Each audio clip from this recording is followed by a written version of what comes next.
Bradley Cooper and Irina Shayk are 100% over, and while she's over here winning at Instagram with her totally unbothered waterfall pictures, Bradley is reportedly mulling over his friendship with Lady Gaga.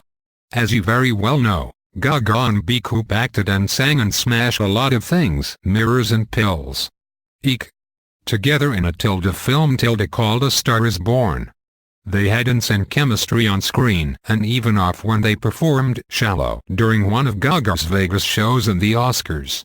Their friendship and professional relationship had everyone speculating that they may have actually been in love the whole time. Gaga previously denied all those rumors, but according to some New People sources, there may be more to the story. First off, people reported that the movie had a huge effect on Bradley and Irina, who preferred her formerly quiet life.